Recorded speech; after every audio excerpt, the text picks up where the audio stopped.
You're still watching Good Morning Abuja, and the good books tell us that charity covers multitude of sins.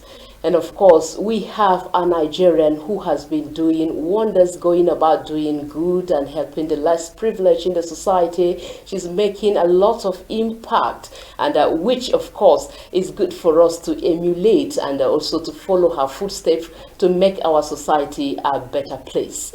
We have on the program, on this conversation segment of the program, Ambassador Princess Joyce Hemni Mathew Andrew. She is the Chief Executive Officer of Supreme Family Entertainment International Initiative. She's here with us and she has a charity-based non-governmental organization. You are welcome to the program. We are glad to have you here. Thank you, ma'am. And I will say congratulations for the good works you are doing in the society. Very much. I appreciate you. All right.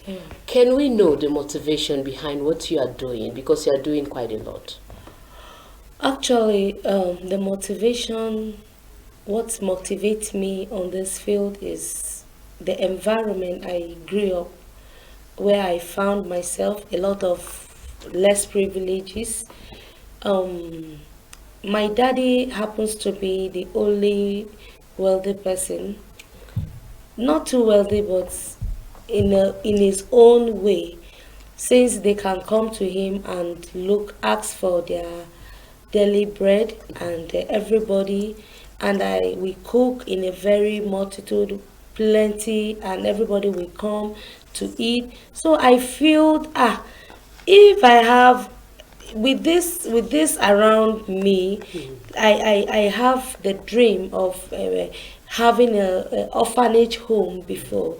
So when I grew up, I discovered only orphanage home cannot touch out everybody. So I decided to make it a non-governmental organization, a charity-based organization where everybody in the society can partake.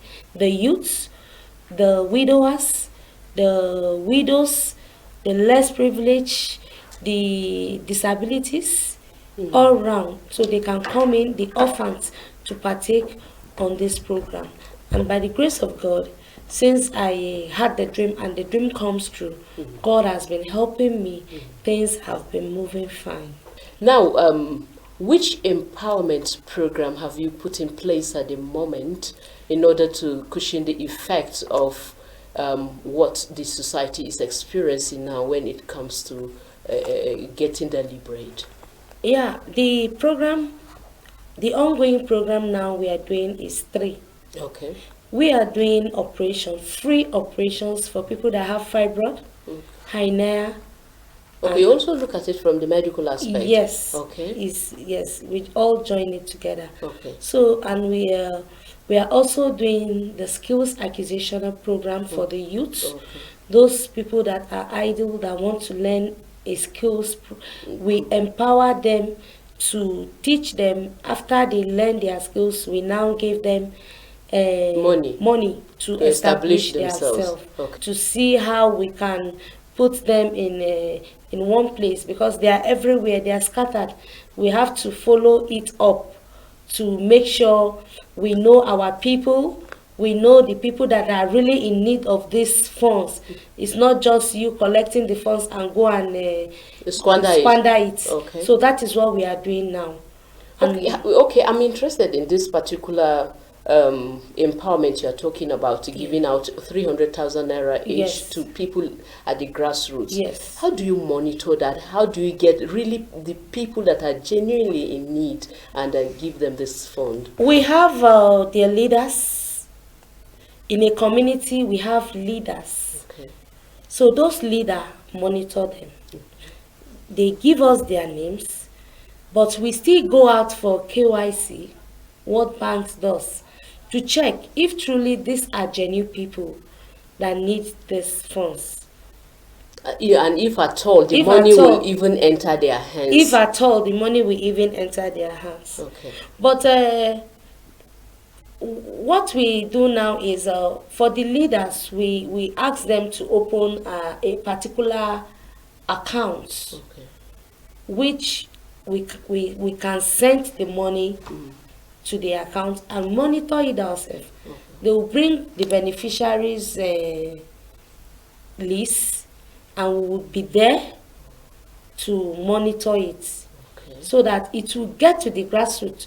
What we are after is the grassroots and the empowerment, because they are suffering.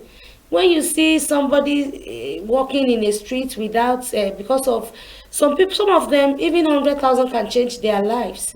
So that is why we take it upon us to get this money to help the masses. Do you have other programs? You made mention of skills acquisitions for youth. You teach them skills and then you empower them thereafter. How would you assess what you have done so far in their lives? Do you do follow-up to see whether they are really doing well or they need more help?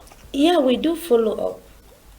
After we train you, we empower you, we go yearly or quarterly to check you if what we have taught you are making good use of it. Okay. And for the scholarship for the students, what we do is, what I do, I go to schools to plead on behalf of the masses, the grassroots, to give me slots.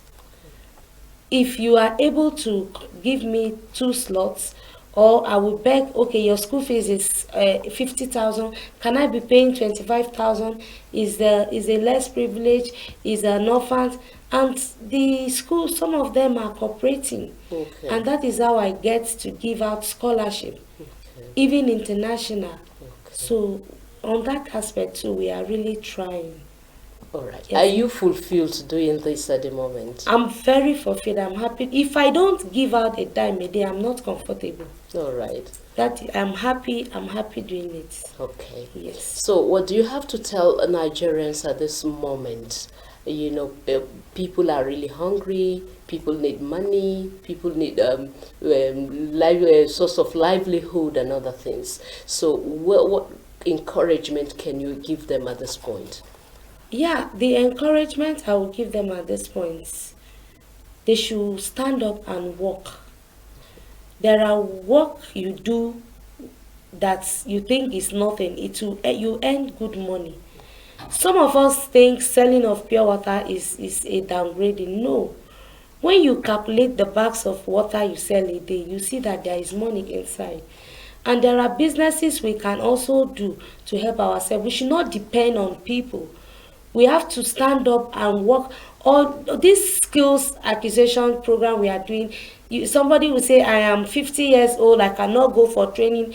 You don't know. Maybe that is what will liberate you. So I have a 60 years old woman that attended my class. She learned catering. And I want to tell you today that woman have gotten a brand new car for herself. What she does is she fry puff puff and she supply to people. They sell and bring back the returns to her, and now she's a big woman. So Nigerians love starting in a big way, but when you start small, you get there. That is my advice to them. All right. Yeah. Thank you so much, Ambassador Princess. Yeah. We really appreciate you for coming on the program and for the good works you are doing in the society. Well, that has been my conversation on charity with Ambassador Princess Joyce Hemni, who is really touching lives out there. You've heard it from her. Their doors are open for those in financial and medical needs. So cash on this opportunity and help yourself and also help your neighbor. Next on our lineup on Good Morning Abuja is trending musical videos and movie trailers. So let's have a look.